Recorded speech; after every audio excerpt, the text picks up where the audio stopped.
Hey, kitty boo. Aw. You want some loving? Hello.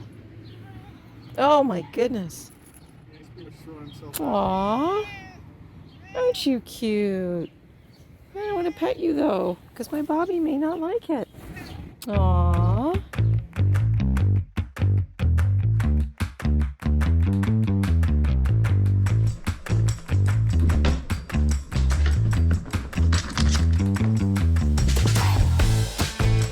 So you may have noticed if you've been following the program that I do a lot of toy hacks. I do different things like taking a wand and putting a shoelace on it, or taking a cat dancer and putting a Christmas bow on it, stuff like that.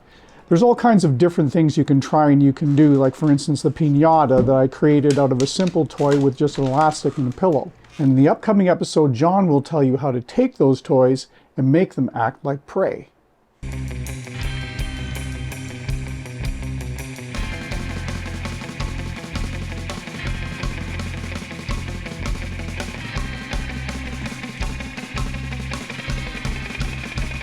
What if your cat starts to lose interest in play?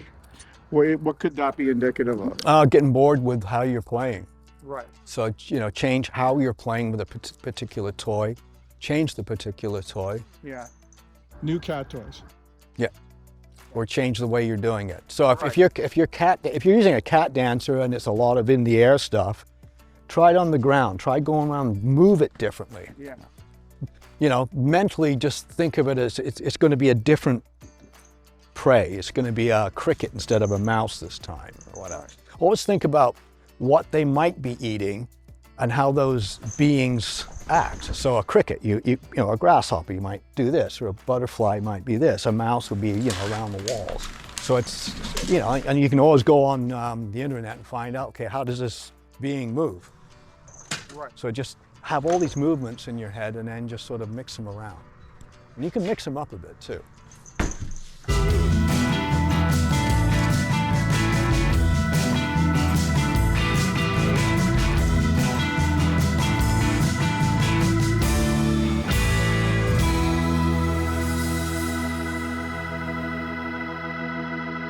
Do you think a declawed cat can catch a mouse?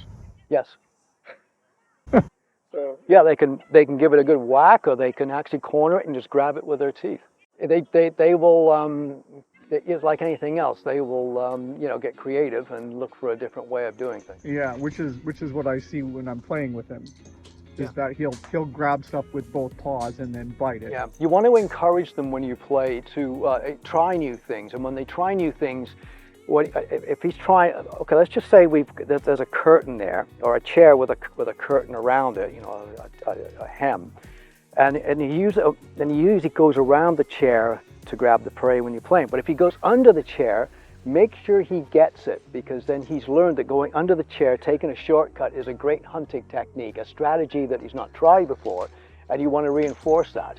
And then when he's done it a couple of times, then you want to make it a little bit harder. So you always want to do, let them catch the prey a couple of times to build the confidence, and then you make it more tricky. But you always end up with them catching the prey at the end. So you want the challenge, but you also want to make sure that the confidence is built up at the same time. Great. And then of course feed. There's a table, and he'll go to that and he'll jump on that. He likes going to high places to catch the prey, and he likes doing that. He'll go and he'll jump and he'll bite it and he'll bring it down. He also does this thing called what I call the victory walk, where he'll have the toy in his mouth after he's caught it, and he'll walk like 3 or 4 feet.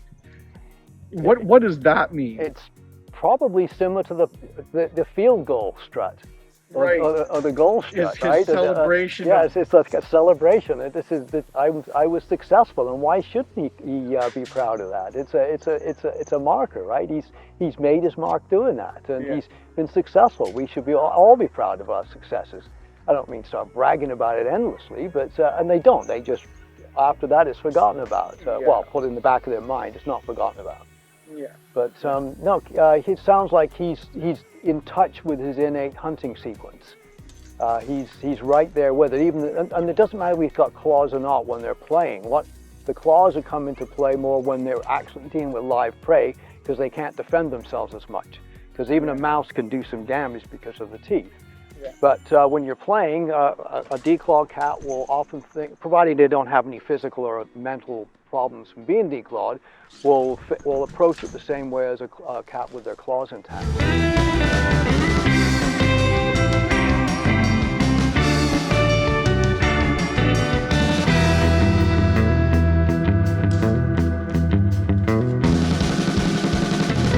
Next week, we're going to talk about routine, how important it is to cats, and how to adapt your routine to make your cat happier. Like, share, subscribe, and hit that bell. Don't miss an episode of BobCat's Playground. Help us change the world, one cat at a time.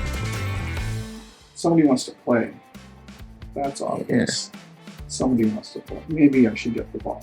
Hang on. I should get the ball out and set the camera up and take some shots. BobCat's Playground is produced by Edit Extreme. The opinions expressed are those of the participants and are not intended to replace professional advice. Find out more at editextreme.com.